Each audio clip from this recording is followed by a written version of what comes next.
جی میرا سوال یہ ہے کہ اللہ تعالیٰ انسان کو کس کس طرح سے آزماتا ہے؟ دیکھیے، دنیا میں جو بھی چیز انسان کو اللہ نے دی ہے وہ سب امتحان کا ذریعہ ہے، آزمائش کا ذریعہ ہے۔ اگر کوئی انسان دنیا میں غریب ہے، کمزور ہے، تو وہ غریب اپنی مرضی سے نہیں ہے، اللہ نے اس کو غریب بنایا ہے امتحان لینے کے لیے، ٹیسٹ لینے کے لیے، کہ وہ غریبی میں کتنا اللہ کو یاد کرتا ہے، کتنا انصاف کرتا ہے۔ اگر کوئی انسان دنیا میں امیر ہے، طاقتور ہے، تو وہ امیر اپنی مرضی سے نہیں ہے، اللہ کی مرضی سے ہے۔ اس کا امیری میں ٹیسٹ ہو رہا ہے کہ وہ اللہ کو کتنا یاد کرتا ہے اور صحیح انصاف کتنا کرتا ہے۔ اب جیسے ہم دیکھیں کہ گھر میں جو ہے ایک بیٹا غلط راستے پہ چلنے والا ہے اور ایک صحیح راستے پہ چلنے والا ہے، تو اب وہاں پر ماں باپ کا امتحان ہے کہ وہ کیسا انصاف کرتے ہیں، برے بیٹے کا ساتھ دیتے ہیں یا اچھے بیٹے کا ساتھ دیتے ہیں۔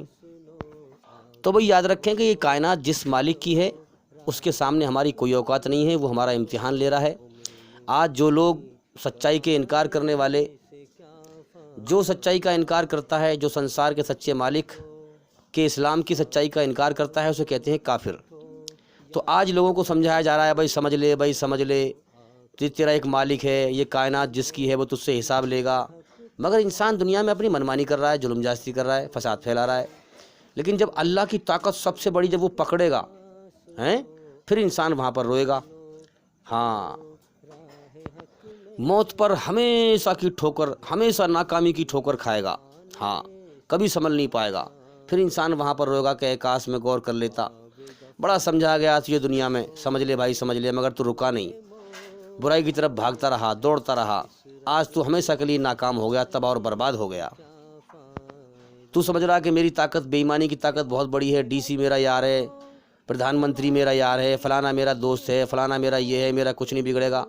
ارے میرے بھائی، سب سے بڑی طاقت اللہ کی ہے، جب وہ پکڑے گا تو کوئی نہیں روک پائے گا، جب وہ سزا دے گا تو کوئی نہیں روک پائے گا، پوری دنیا کی بھیڑ ہوگی وہاں پر۔ تو بھئی آج لوگوں کو سمجھایا جا رہا ہے کہ بھئی جیون کا سمے بیت رہا ہے، تم دنیا میں جیون کا سمے لے کے آئے ہو، تمہیں مالک نے جیون کا سمے دیا ہے، اس مالک کے سامنے تمہاری نہیں چلے گی، چاہے تمہاری ساری طاقت اکٹھی کر لینا، سب طاقت دی ہوئی اسی کی تو ہے، وہ تباہ کر دے گا، برباد کر دے گا برائی پہ چلنے والوں کو۔ اس لیے اس کی رچنا کے خلاف مت چلو، اسلام پر چلو، اسلام اس کی رچنا پر آدھارت ہے۔ لیکن کیا کریں بھائی، لوگ مانتے نہیں۔ اللہ تعالیٰ سچائی کے ہوش میں اسی کو لانا چاہتا ہے، اللہ تعالیٰ سچائی کے ہوش میں اسی کو لانا چاہتا ہے جو آنا چاہتا ہے۔ اللہ تعالیٰ کو، سنسار کے سچے مالک کو سب کے دلوں کا حال پتہ ہے کہ کون دل سے دھرم کے نام پر پیسہ کماتا ہے، دھندا کرنا چاہتا ہے، اور کون دل سے اللہ کو راضی کرنا چاہتا ہے۔ جو دل سے اللہ کو راضی کرنا چاہتا ہے، اللہ اس کو راہ دکھا دیتا ہے۔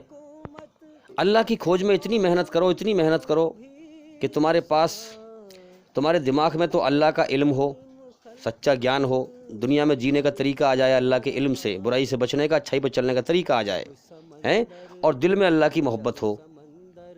اللہ کی محبت کے علاوہ سب محبتیں اس سے نیچے ہوں۔ تو دو چیز آپ کے پاس جب ہوں گی، دماغ میں اللہ کا علم اور دل میں اللہ کی محبت، تو انشاءاللہ یہ کامیابی کی نشانی ہے۔ تو یاد رکھیں، جو بھی کچھ اللہ تعالیٰ نے انسان کو دیا ہے وہ سب امتحان کا ذریعہ ہے۔ ہر چیز کے ذریعے سے اللہ تعالیٰ انسان کا ٹیسٹ لیتا ہے۔ کبھی کبھی ایسا ہوتا ہے اللہ کی طرف سے کہ ماں یا باپ کے دل میں برے بیٹے کی محبت ڈالتا ہے اور اچھے بیٹے کی محبت نکال کر ٹیسٹ لیتا ہے کہ یہ کیسا انصاف کرتے ہیں۔ اگر وہ برے کا ساتھ دیتے ہیں، برائی کا ساتھ دیتے ہیں، تو وہ برا ان میں لات مار دیتا ہے۔ یعنی برائی جو ہے، برائی کی بھی سگی نہیں ہوتی، یاد رکھیں، برائی کبھی بھی برائی کی سگی نہیں ہوتی۔ ہمیشہ اچھا جو ساتھ ہوگا وہ سچوں کا ساتھ ہوگا، برے کا ساتھ ہمیشہ نہیں رہتا۔ برا کرم کرنے والوں میں آپ دیکھیں ڈکیت ہوتے ہیں، ویسے تو بہت ایکے میں چلیں گے، وہ جب مال کا مسئلہ آئے گا، جب بانٹنے کا مسئلہ آئے گا تو کم زیادہ بانٹیں گے تو فوراً برے بن جائیں گے ایک دوسرے کے۔ تو اچھا ساتھ ہمیشہ سچے لوگوں کا ہوتا ہے، مومن لوگوں کا ہوتا ہے۔ برائی کی بھی سگی نہیں ہوتی، برا انسان برے انسان کا سگا نہیں ہوتا۔ تو برا انسان دنیا میں بھی پریشان رہتا ہے اور موت کے بعد کی زندگی میں سزا جھیلے گا۔ تو بھئی سب سے پہلی چیز ہے کہ اللہ کی بنائی ہوئی رچنا کے آدھار پر صحیح انصاف کرے انسان، ایمانداری کے ساتھ۔ اگر بچے کو ماں باپ غلطی پر ڈانٹیں گے دونوں ایک ساتھ تو بچے پر اثر پڑے گا، وہ برائی سے بچے گا۔ لیکن اگر بچے کو باپ غلطی پر ڈانٹے گا اور ماں نہیں ڈانٹے گی اور سیلی دے گی اس کو بگڑنے کی، تو بچہ جو ہے ماں کی بات کو جلدی مانے گا، کیونکہ وہ برائی کو جلدی فالو کرے گا، برائی پہ جلدی لپکتا ہے انسان۔ تو لوگوں کو چاہیے کہ ماں باپ دونوں مل کر اسے غلطی پر ڈانٹیں تاکہ اس پہ اثر پڑے اور برائی سے بچے، وہ برائی سے دل کو برا جانے۔